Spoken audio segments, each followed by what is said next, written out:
Some ijambo ry'Imana. Let us read the word of God. Isaya ibice 28 umurongo wa Isaiah 18. Isaiah 28 and verse 18.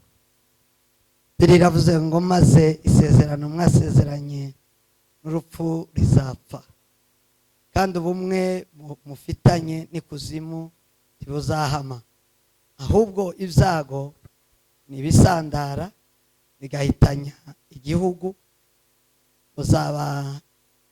uzabakandagirira hasi. Amen. Amen. Bibiliya ijambo ry'Imana ze kumfasha kuwasoma. Someone to help me in reading. Nyuma ongere muri ico gitabo nyine. Again, we read the same book. 26 umurongo wa 19. 26 and verse 19.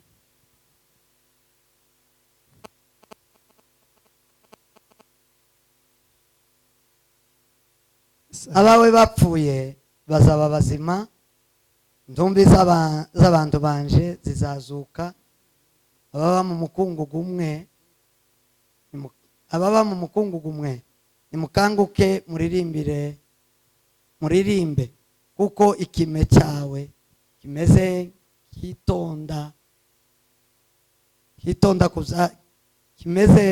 nk'igitonda ku byatsi, kandi ubutaka buzajugunya abapfuye. Amen. 28 umurongo wa 18. Bibiri ijambo ry'Imana ravuga ngo isezerano mwagiranye n'urupfu, isezerano mwagiranye n'urupfu rizasenywa, rizakugwaho, rizaseswa. Yes. Igihango mwahanye n'ikuzimu ntikizafata. Yego. Icyago nikiza bizabageraho. Ibyago nibiza bizabageraho. 19. Buri gihe uko kije kizabageraho, koko kizaza mu gitondo no ku manywa na nijoro. Abantu bazagira ubwoba nibumva ubu butumwa. Amen. 26 umurongo wa 19. 26 umurongo wa 19. Abawe bapfuye bazongera kubaho, abawe bapfuye bazongera babeho, imibiri yabo izazuka, abari ikuzimu nimukanguke musabagizwe n'ibyishimo, mukanguke mwishime. nk'uko ikime kizana amafu ku munsi, uko niko uhoraho azasubiza ubuzima abari bapfuye. Amen. Komeza 20. Bantu banje nimujye mu mazu yanyu, mufunge imiryango, nimufunge imiryango, mube mwihishemo igihe gito, kugeza igihe uburakari bw'uhoraho burangiye. Dore uhoraho asohotse iwe aje guhana abatuye isi kubera ibicumuro byabo. Dore uhoraho asohotse iwe aje guhana abatuye isi kubera ibicumuro byabo. Isi izagaragaza amaraso yayimenywemo, ntizongera gutwikira imirambo y'abishwe. Amen. Isi izagaragaraho amaraso ya, kandi ntabwo izongera gutwikira abapfuye. Amen. Amen. Shima Imana y'Umwami wacu Yesu Kristo. Thank the Lord of our Jesus Christ Duhaye umugoroba mwiza for this beautiful evening, wo kuba mwihumure ryayo. to be in his comfort. Imana ibikoze ihabwe icyubahiro. Thank God for what he has done. Duhaye mpore umuryango And we condole with the family wavuyemo umubyeyi wacu who have lost a parent, sogokuru their grandfather, yaje kuba pasiteri and he was a pastor. tumaze kuhava. When we came out of the place, Mukomere. be strong. Amen. Amen. Amen. Amen. Mukomere. Be strong. Imana ishimwe yuko izikora ibikomeye cyane. We thank God because he does great things.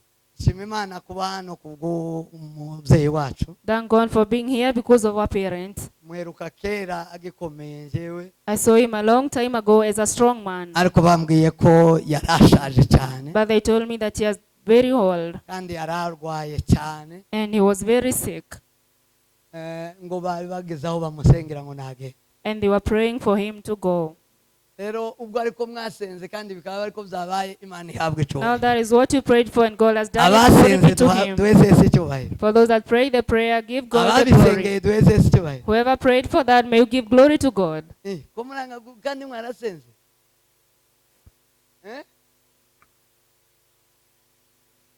Mwebwe ati mwasenze. Abasenze nabuzukuru be bari bazama. Ariko ntariya baravuze ngo barasenze. Imana ibaha umugisha mwinshi. God bless you so much. Sema amen. Amen. Sema amen. Amen.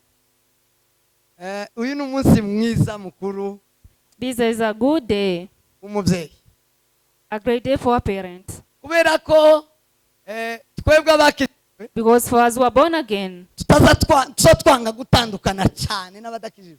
we want to separate so much with the unsaved. Cyo gituma ku birori by'abera tuzatwishima nguko It bikwiye. is the reason in the burials of the saints we rejoice as much as Kandi we can. ntitunabigaragaza. And we don't show that we are Gasa condoning. ngaho wowe ukoze nabi. It seems like you are doing something bad. Bigasa ngaho It seems as if woba wishimye hejuru y'ababuze ababo. you are rejoicing over those who have lost a loved one. N'ababo nabo bakasa ngaho And they are people, babahinyuye umuntu bwa wundi. they feel like they are not comfortable with all that's happening. Ariko Bibiliya izitubwira ngo aheza ni mu ijuru. But the Bible tells us the better place is heaven. Niba aheza ari mu ijuru, If the better place is heaven, furiza uwawe. you can wish your person to go to Niba heaven. ahantu ari heza, If the place is good, wowe wifuriza ubikwiriye. you wish your person to go to the place. Sema amen. Amen. Sema amen. Amen. Bambwiye uburyo yari arwaye, They told me how he was uburyo sick yari arushe, and he was very ndetse tired. aruhishe n'abamugwaza. Even for the people who were with him one Nanjye time. ntanze ishimwe Mana ushimwe wamujanye. And I say, thank God for taking him away. Mana ihimbazwe yamuruhuje. Praise be to God who has made him rest. Sema amen. Amen. Ikaruhura n'abasigaye. As well as the remaining. Kandi dufite ibyiringiro And we have hope yuko agiye aheza. that he has gone to a better place. Sema amen. Amen. Sema amen. Amen. Kandi ubu nyine ndi yaragifite cyane And at the moment, ibikorwa byinshi by'iterambere. it did not have a lot of development. Abasaza ni beza ababoza kurakara ngo turabahararutse. All men are good people. Tubararutse. We are not tired of you. Ariko kandi nta majambere menshi mufite. But again, you don't have a lot of development. Gusa muradufashije Only that to help us muhari when you are living. biba byiza. It is good. Ariko kandi musize mutubwiye ijambo mwamara mukagenda. But again, after teaching the word and then you rest, Mukaja heza gusa. you go to a better place, it is okay. Naho ni amahoro. It is at peace. Mana ishimwe ku bwa pasiteri Thank God for Pastor waruhutse who has rested. ni sogokuru. He is my grandfather. Umukobwa we ni Mukamuyomba. His daughter is my uncle's wife. Yarandeze n'akazanije wiwe cyane. And I used to visit him so much. Ndamuzi cyane. I know him so much. Mana ishimwe rero ko yagiye mu ijuru. Thank God therefore for taking him to heaven. Yaruhutse. And he has rested.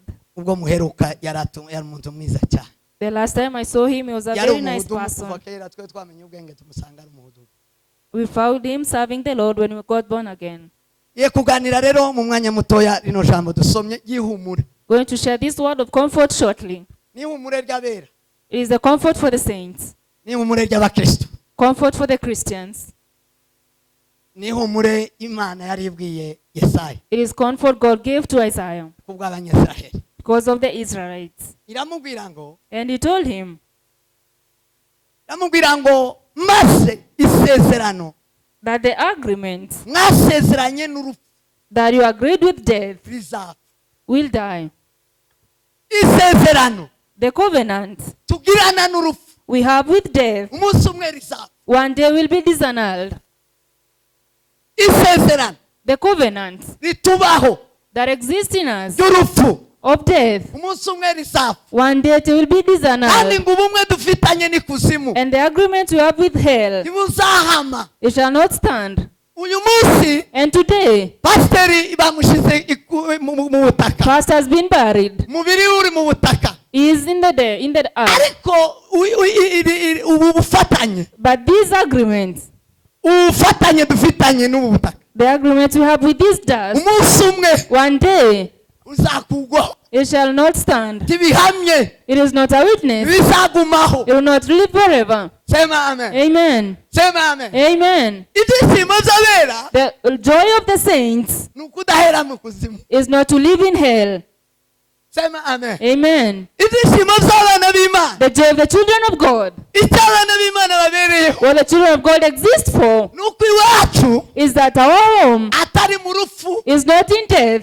urupfu ntiruzaduherana. Death will not take us. iri sezerano ryabayeho And this agreement that existed igihe Adamu na Eva since the time Adam and Eve babashe gucumura ku mategeko y'Imana. sinned before God, Imana ibabwiye and God told them ngo nimurya kuri iki giti that if you eat from this tree, ngo no gupfa muzapfa. even there you shall iryo die. ryari ribaye isezerano There was a covenant ry'umuntu n'urupfu. of a person and death. amaze gucumura And after he sinned, yinjira mu isezerano ryo gupfa. he entered into the covenant of death. twese uko turi hano And all of us here turi mu isezerano ryo are gupfa. in the covenant of death. uri muno wese mukuru cyangwa muto, Whoever is here, old or young, ufite cyangwa udafite, with or without, uwize cyangwa utarize, learned or not, umukirisitu cyangwa a utari, Christian or not, twese uko all tungana of us as we are, turi mu isezerano ry'urupfu. we are in the covenant of death. ariko uyu murenge be But the comfort of the saints, twese icyubahiro. glory to Haleluya, Jesus, amen, haleluya. hallelujah. ihumure ry'abana The b'Imana, comfort of the children of God,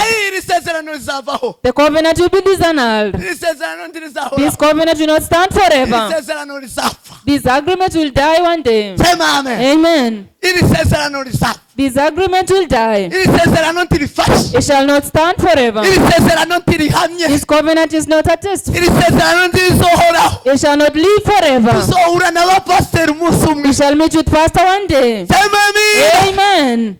sema amina. Amen. abakumburanye, Those who miss one bibiri another. umuririmbyi yararirimbye The singer said that avuga ngo ni uko ababyeyi n'abana babo the parents and their children, banabishwe n'urukumbuzi they were missing each other ngo in heart, bazabonanira mu ijuru. and they shall see each other in heaven. isezerano ry'urupfu rimaze When kuvaho the covenant of death has been taken away, tuzobonana gutya we shall see one another, bene uku and we shall speak to one twimana another, ingoma y'amahoro, and then live in peace turamye umwami yesu. and praise Jesus Christ our Lord. haleluya. Hallelujah. Amen. ariko mana ushimwe yesu, Thank you, Jesus.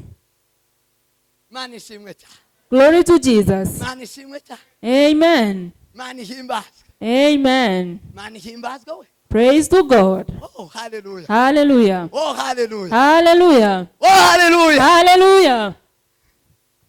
sinzi baza baca umugani mu kinyamurenge This is a proverb they say. ngo dushonje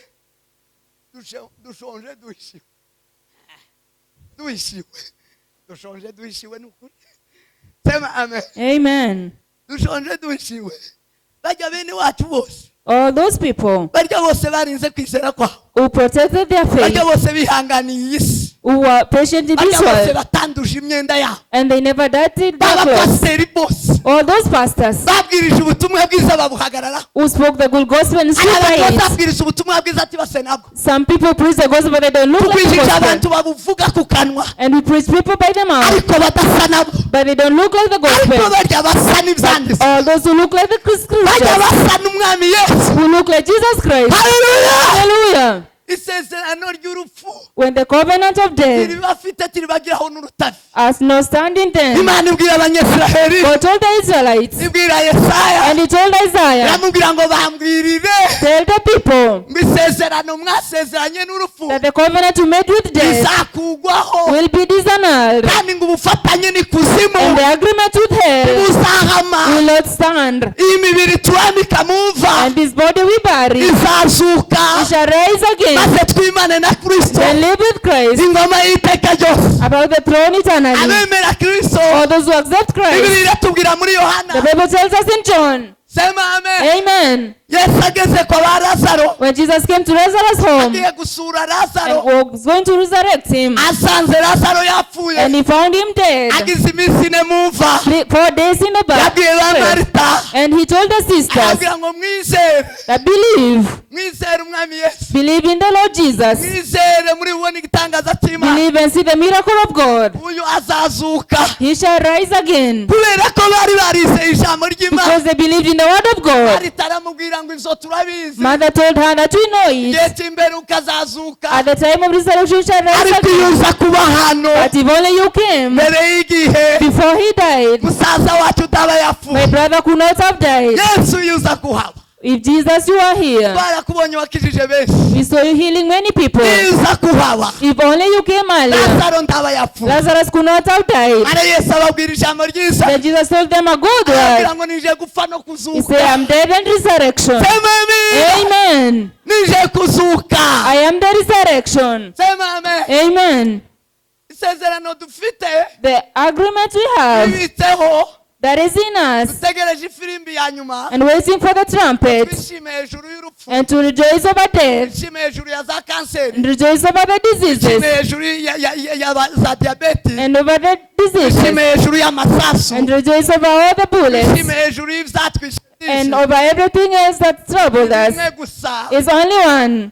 dutegereje ifirimbi. We are waiting for the abari trumpet, muri kristo yesu bafite kuzuka. and all in Christ shall resurrect. sema amen. Amen. vuga ngo amen. Amen. abari muri kristo yesu All those who are in Christ Jesus, abari muri yesu all those who are in hari Jesus, urufuti bafiteho imbaraga. death has no power over them. urufuti rwobaherana Death cannot hold them forever. isezerano ntiryobagumaho Even the covenant shall not stand none forever. dutandukanye nawe It shall be separated from kubera them, ko ifirimbi itaravuga. because the trumpet has not been blown. dutegereje ifirimbi ya nyuma. We are waiting for the last bibiri trumpet. iravuga ngo akamu k'abamarayika. The word says when the angels, haleluya. hallelujah, tegereje akamu k'abamarayika. we are waiting for the angels. tegereje impano We y'imana. are waiting for the trumpet of God. yovuga mu gitondo tukabonana nawe mu And you gitondo. can say in the morning and we meet with them in the morning. yovuga ubu nyine abari muri morgue tukabonana It nawe can be prayed atarahawe. right now and in the most yovugana nawe watikaniye mu nzu utikaniye mu maboko y'umuntu akongera akamabonana nawe ubu. and the people who have died can see each other that time. sema amen. Amen. yesu yabwiye cya gisambo Jesus told that thief abambanywe on the cross, aramubwira ngo and he told him that, ariko imubwiye ngo unibuke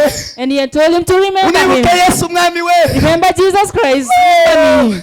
bene wacu banyamurengekazi My people, mwinjire muri kristo yesu enter into Christ Jesus, muzozuke. and you shall rise. Ha! Amen. asifiwe bwana wa majeshi. nuko That is it. bagabo bene data My brethren, babyeyi beza good parents, mwinjire muri kristo yesu. enter into Christ Jesus. ibi bintu si ukubizohora. These things will not be like this forever. nabarahiye n'ukuri. And I tell you the ibi bintu truth, si ko bizohora. things shall not remain like that. Amen. urupfu si ukuruzoduhora. They shall not be like this forever. si ukuti ruzoduhora ku mutwe. It shall not be on us forever. ndabirangije. twese yesu cyubahiro. Glory to Jesus. Hallelujah. Hallelujah. sema amina. Amen. siko bizoba. Things should not be like this forever. siko bizohora. Things will change. aramubwira ngo And he told him this, yesu umwami Jesus Lord, uzonibuke. remember me. unibuke mu bwami bwawe. Remember me in your kingdom. niba ujya unyibuke we. Remember me, Jesus. yesu aramubwira ngo sinzokwibuka. And Jesus told him, I shall not remember kandi you. kanya turabana nawe. In a short while we shall be together in paradise. kanya turabana nawe. In a short while we shall be turabana together nawe muri paradise. in paradise. sema amen. Amen. sema amen. Amen. sema amina. Amen. urupfu ruzarutuburira uburyo turugira. This death is so hard on us, tuburira uburyo turufata. and we don't know how to take it. ubizera umwami yesu. Whoever believes in Christ the Lord, bafite isezerano. you have a promise. isezerano dufite. And the promise you have, kuri tuzi. the truth we know, iri sezerano ntirizohoraho. this promise should not live forever. isezerano ry'urupfu ruzapfa. The covenant of death will die. Amen. ariko nzoba kuri uwo munsi wo gupfa kwa ku rupfu rwa rupfa. And the day of the death of death, I shall be there. nawe uzohaba. Will you be there? muzohaba Will you be there? cyangwa tuzobana ino gusa Or shall only live in this world? muzohaba Will you be there? muzohaba niyo Will you be there? tuzabahagarara hejuru We shall stand yanditse there. niko yanditse That is what the writer says. aravuga ngo tuzarikandagira That we shall step on n'uwari it urupfu tuzatubwira ngo and tell death tuzatubaza ngo se wari woriwe and ask you death. imbaraga zawe ziri Where hehe is your sting? uri hehe kandi uri Where hehe are you? Where are you? biriya yavuze ngo The Bible says that iyi si izarekura the world shall release. isi izarekura The world shall isi release. yamenetseho amaraso ya kristo Or the blood of Jesus ayi nta mbaraga igira we has no power at all. ariko bene wacu muzamwikomeza muri bihu twese situwe Glory to Jesus. twese situwe Amen. ego nawe nuko uri seri uri n'umukristo wacu niwo wa mbere naringize ngo mwese muri muhagurukira cyane I thought they were going to stand at the same time. Amen.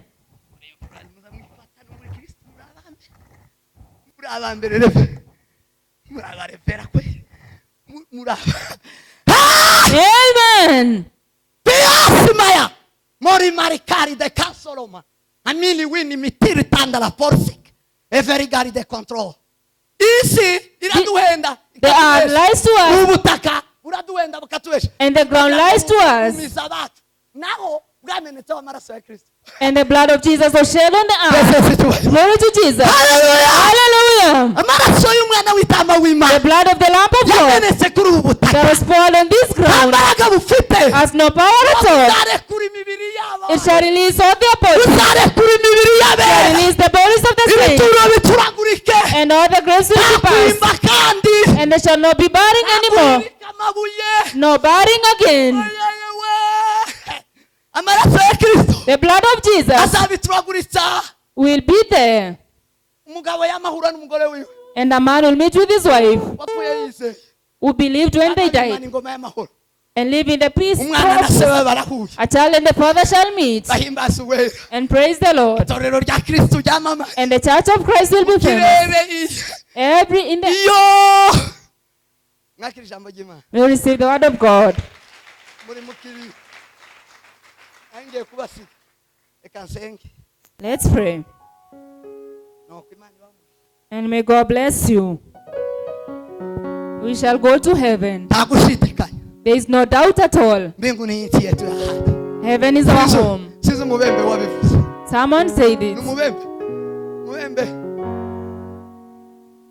mujogo yari pasiteri mujogo nzomubona nuko asanga yavugiye ijambo nanjye ndarisubiye mbingu ni nchi yetu ya ahadi Heaven is our promise, bila shaka tutayingia and with no doubt shall enter. tuzoginjiramo mana ndagushima God, we mana uri thank you. mwiza kandi urabereye You are so good, my Lord. uri igitaro ry'igitangaza ndagushimira kuri kuzuka yesu kristo watuzaniye umuzuko muri wowe dufite kuzuka muri wowe dufite kubaho kwiteka muri wowe mwana isezerano ry'urupfu ryarakitse isezerano ry'urupfu nta mbaraga zidufiteho ndagushima ko bapasiteri bacu tuzimana n'ab'ingoma y'iteka ryose ubutaka buzabarekura mwami data turabagirane twimane nawe ibihe byose ndagushimiye humuriza imitima y'ababaye batazi imana kwembura imitima y'abantu kangura imitima